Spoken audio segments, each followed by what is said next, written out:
Hello, my name is Taya Graham, and welcome to the Police Accountability Report. As I always make clear from the start, this show has a single purpose, holding the politically powerful institution of policing accountable. And to do so, we don't just focus on the bad behavior of individual cops. Instead, we examine the underlying system that makes bad policing possible. And today, we're going to deliver on this promise by examining the death of a young man at the hands of police that all started with the decision by a private security guard to use deadly force, a decision to draw a gun by a person without a badge, which raises troubling questions about how deadly force is used in this country and how systemic it has become without proper scrutiny.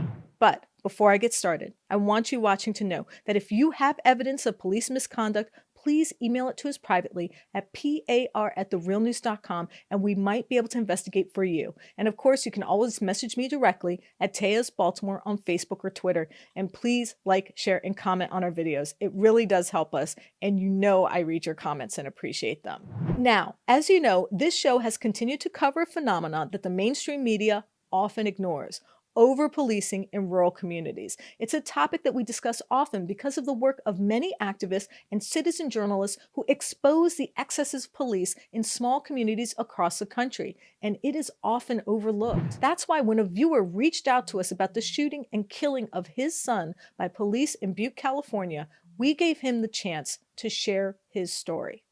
And what he told us was not just disturbing, but also raises troubling questions about the number of police killings in this rural California county and what needs to be done to hold police accountable. The story starts, as we said, in a small town called Chico, California. The town is located in the largely rural county of Butte, a vast area of Northern California, home to roughly 200,000 residents. On July 23, 2017, 31-year-old Tyler Rushing was trespassing on the headquarters of a real estate title company. For reasons that remain a mystery, police claimed they thought Rushing was possibly burglarizing the property. But to this day, even cops aren't sure why he was there. But that didn't stop a security guard who was patrolling the grounds from pulling his weapon when he spotted Tyler behind a bush. Then the private contractor opened fire, even though Tyler was unarmed. Now, authorities assert Tyler attacked first, but his family has raised questions about that sequence of events. However, we do have the security guard's body camera video. Let's watch. And before we run this video, I want to warn people what you're about to see is graphic and disturbing. Hey!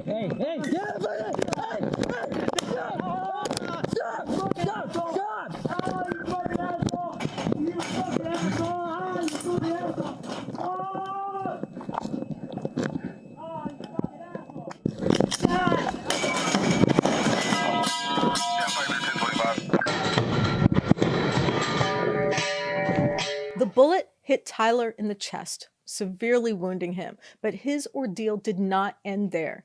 Wounded, Tyler then locked himself in a bathroom. Chico police descended on the scene. Officers allege they tried to reason with Tyler, but after roughly an hour, they stormed into the bathroom, guns drawn. First, they unleashed an attack dog who bit Tyler. Then officers forced their way into the bathroom and shot him. All of it captured on body camera footage. And again, what you're about to see is disturbing, so please fast forward if you don't want to watch this part. Got it back. Right behind the door. All right. Fuck. Here. Fucking. Hey, fucking. Watch your head. Fucking. Watch out.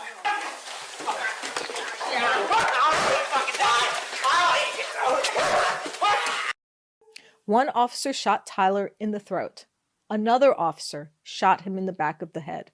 The wounds proved fatal and prompted not just an investigation, but a years-long quest by his father, Scott Rushing, to get justice for his son.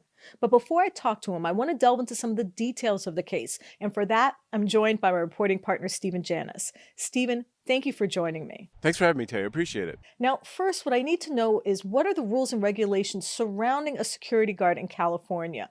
When are they supposed to pull their gun, if at all? Well, it's really interesting because I looked through, as many state laws as I could, and I didn't see anything that dealt with use of force by security guards. So that's really an open question. It doesn't seem like security guards are authorized to use deadly force. Basically, what they're supposed to do is observe and report.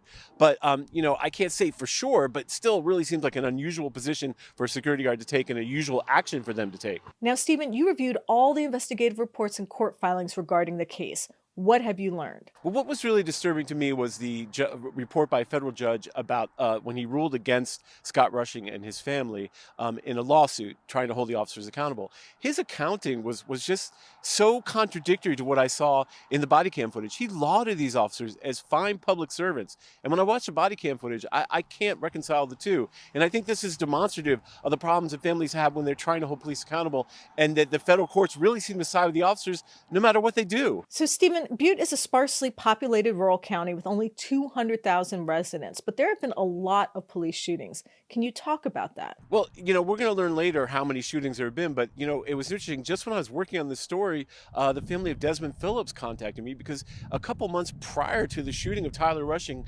Desmond Phillips was shot by the same police officers and killed. He was having a mental health issue, and they came and they shot and they killed him. And that was also a controversial shooting that just raised a lot of questions. So it seems like there's a lot of police violence in this county for the number of people who live there. And, another example of perhaps what we like to talk about on the show, which is rural over policing. Now, as in many cases involving questionable use of force, the person investigating the case and raising uncomfortable questions is not the mainstream media, but a family member determined not to be silenced. And in the case of Tyler Rushing, that advocate is his father, Scott. Scott, a successful businessman, has been pursuing authorities to prosecute the officer who killed his son for years. He's also filed a major federal civil rights lawsuit, which has encountered many of the same roadblocks that we find in wrongful death cases across the country. But even more interesting is how since the death of his son, Scott has immersed himself in the police reform movement. He has reached out to work with activists across the country. And to talk about that and his efforts to obtain justice for Tyler, I'm joined by Scott Rushing. Scott, thank you for joining us. I know this is difficult, but can you please walk us through the video? The video that you'll be seeing is primarily in three parts. The first part is my introduction to give a little background and context to my son, my family, to attempt to humanize him. Because it's one thing I found, Taya, is that even though every killing is different, whether it's George Floyd or Tyler Rushing or Dante Wright, Justine Damon, whatever, the response from law enforcement is always very monolithic. It's always the fault of the victim. So you vilify the family, you vilify the victim, and if that doesn't work, you just make up facts from whole cloth. That has been my experience. When someone gets killed, there's too many words like, oh, the victim, the suspect. They're euphemisms. The detainee, the person of interest. These are people that are killed violently in many cases, and it's like sausage making. The killing is the sausage making, and then there's this cover over it that makes it just seem like another day at work when someone's killed. So I prepared a 3-section video. It's about 20 minutes. One gives the background of Tyler, and he was a good man. And I just want the listeners to know that he was not mentally ill. He was not, there were no drugs in his system whatsoever, even though that was the initial response of the police, that he was a drug addicted, burglar. We paid for a private autopsy that confirmed there were no drugs whatsoever in my son's system. And guess what? It contradicted with the county coroner's autopsy. So from the beginning, we found discrepancies, and nothing's changed. And we keep getting this pattern of misinformation and distortion from law enforcement. That has not changed. Then I show the actual cobbled together killing of my son, which was given to me by the defense. These are videos from body-worn cameras, and they show the actual event. And it's shocking, it's sickening, and it's reality. It's nothing that I prepared. I just cobbled it together from what was given me. And if you think about it, Taya, the DA is not going to release anything, the prosecutors, that show the officers in an unfavorable light. They're only going to release to me, to the press, to the families, what shows the officers in a favorable light. In spite of getting that tainted data, I put the 7-minute video that you see. And then I followed it up with the last video, the officer that shot a bullet through my son's throat and in the back of his head.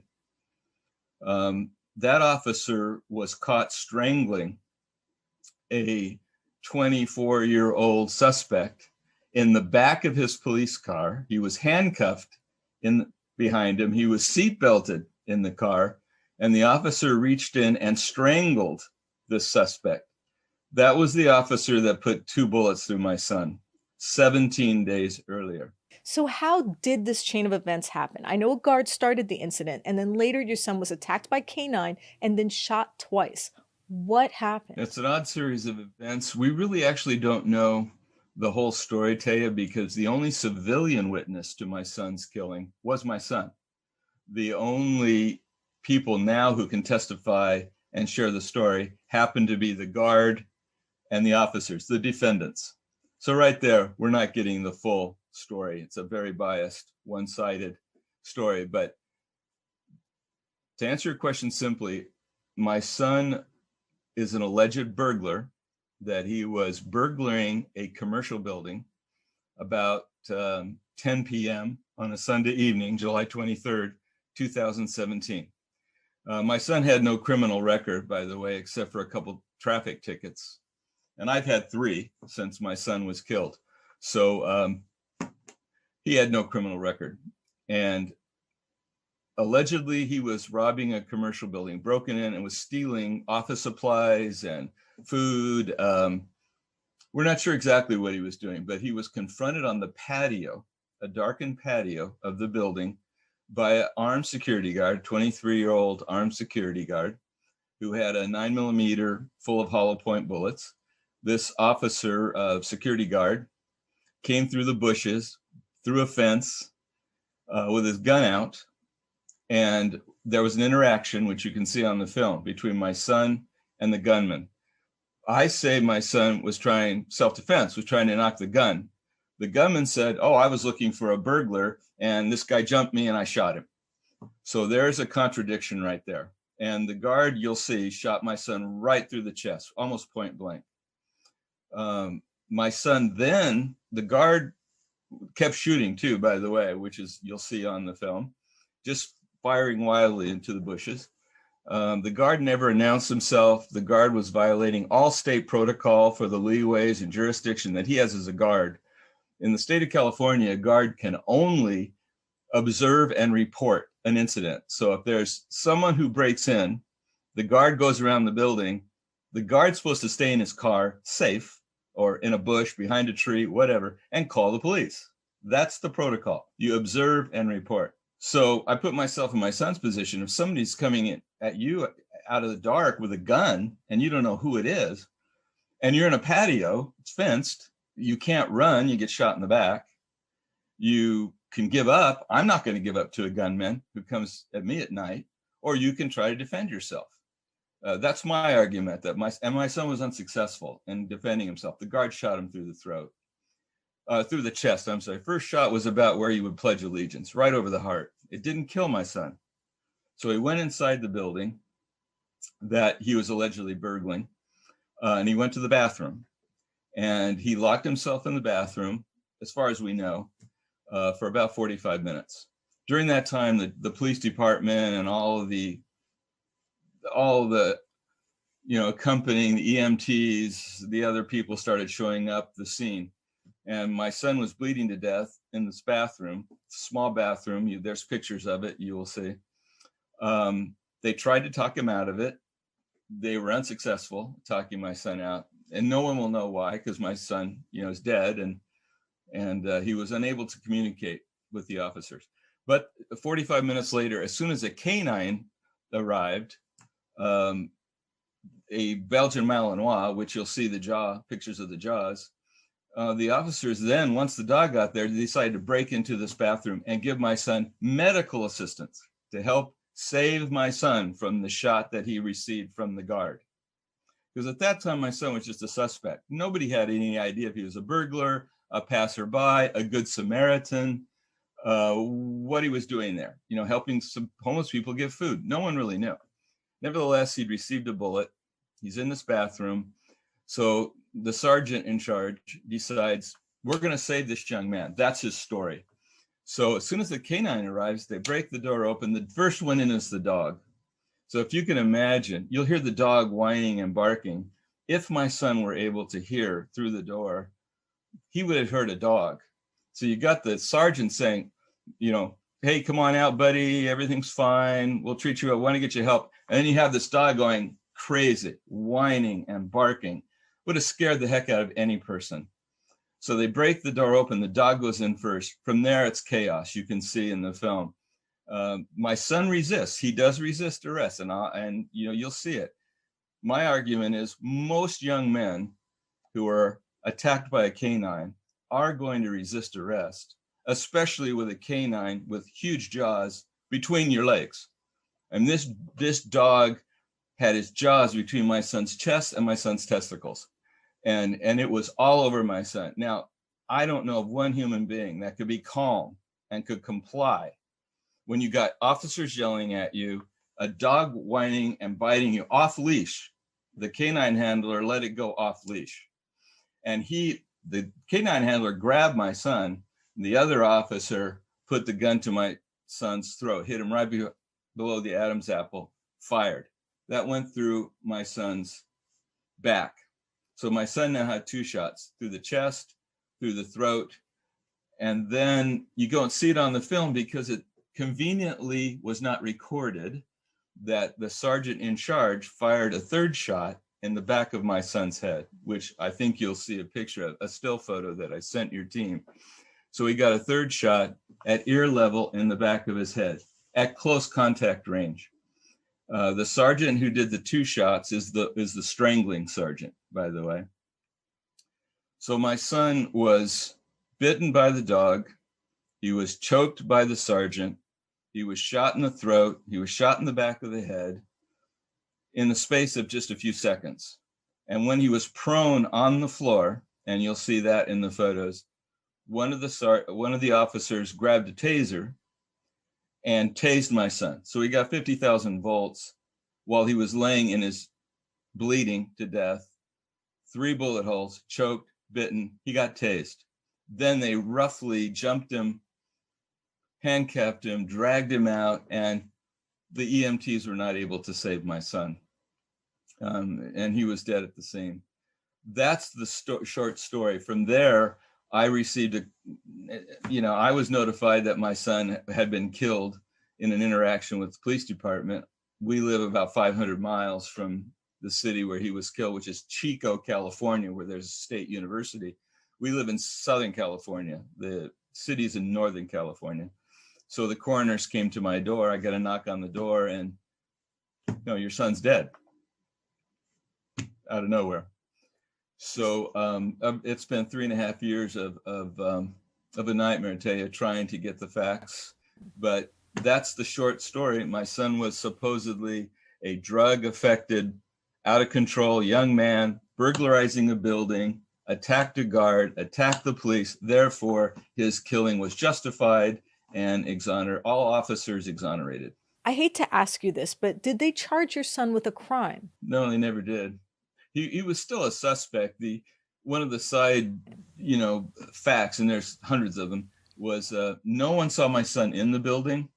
There's no security camera, for example. Most buildings, I'm a property manager and real estate broker, and we have cameras all over. There was no images of my son in the building or outside the building. There was no witnesses, including the guard. He didn't see my son in the building. So there's no proof that he was actually the burglar. How long was it before your son received medical attention? He was dead within an hour from the time he was shot. So he really never received any medical attention. You can see at the end of the film, your viewers, that as he is dragged out of the bathroom, very in a very aggressive manner. It wasn't gentle at all for someone who was so injured. He was roughly handled, pulled out into the hallway. He was pronounced dead at the scene. So he never received any, and that's a little argument that I know he was dead and I can see in the film, but I would have preferred as a parent that my son died in a hospital where at least he might have had a chance, to survive. Just to die on the floor of a commercial building, and then be stripped naked and left there for hours while people are poking him, taking pictures of him. It's so unconscionable. It's so immoral, and yet it's such a pattern that, obviously I'm on a mission. You said there were 37 killings in this small county of Butte. Why do you think there were so many police-involved killings? In these rural counties, Taya, what I have learned across the state and maybe across the country, talking to people like Michael Bell, who's in Kenosha, my friends in Detroit that I've talked to, and across the country that have lost loved ones, the rural counties have a much lower bar for hiring officers. And therefore, the training and everything else is scaled down to that low bar. So in the rural counties, there's a much higher propensity to shoot first and ask questions later, to be trigger happy. And that's my answer. In this particular county, Butte County, California, the home of Chico State University, the district attorney has been in office for 35 years. He's the longest serving DA in California. His name is Michael L. Ramsey. And one of my arguments with Mr. Ramsey, and he and I have spoken at length about my son's killing, about how I feel his report mistorted and misled the events leading up to my son's killing, which is normal. I mean, I'm a parent, and most parents get a little upset when someone hurts or kills their children. I think it's a fairly natural reaction that any of your listeners can relate to. And so I'm not over it yet and never will be, but the district attorney was very callous and very cold, in my opinion. And he has a basic history of justifying these killings. So during his tenure, there's been 37 civilians killed in a very small county, 200,000, 20 people more or less. 37 civilians killed by officers is statistically very high. And I've done some research to confirm that, but I take my word for it. That's a lot of civilians killed by officers in a small county in the tenure of one DA, all justified by the DA. And the short answer is there's a culture in this county of shooting first and ask questions later. And the deferential treatment the district attorney gets to the judges, the officers, the investigators, and therefore it almost emboldens these officers to use their guns as opposed to common sense de-escalation, just common sense de-escalation, which we discussed earlier. So that's the short answer. Now, the tragic circumstances surrounding the death of Tyler Rushing raises some daunting questions about law enforcement, namely a query that is often overlooked but must be answered. That's because, as we've seen in case after case across the country, the ability of police to use deadly force is an idea driven by legal precedents and assumptions that are rarely scrutinized, meaning the legal standard, whether a reasonable person would have made the same decision, is so malleable that it can be bent to fit almost any circumstance. And because of this very flexible threshold, we have reached a point where the legal system that bolsters bad policing has made the standard for lethal force pretty much anything an officer decides. This means in cases like Tyler's, the critical questions are never entertained. Namely, was there a different, less deadly way to handle the situation? I mean, if you think about it, wiping someone off the face of the earth should never really be a reasonable decision.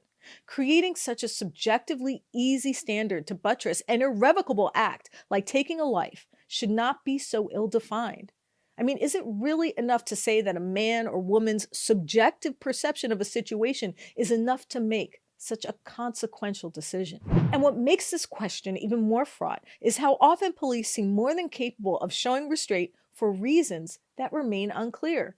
Consider the case of Hartford County, Maryland resident Benjamin Thomas Murdy. In January, the 43-year-old man shot a neighbor twice, shot and killed a dog, then barricaded himself inside his home. Nearly 30 deputies responded, along with a tactical unit and a police helicopter. During the roughly 1-hour standoff, Murdy fired off 200 rounds at the assorted collection of law enforcement. However, police showed remarkable restraint. Throughout the standoff, as the Hartford County Sheriff literally bragged, none of the officers fired a single shot. Not a single bullet aimed at the man who literally showered them with lead. Now, I understand that each use of force scenario is different. I get that a barricade has aspects that are innately dissimilar to a confrontation on a street or during a traffic stop.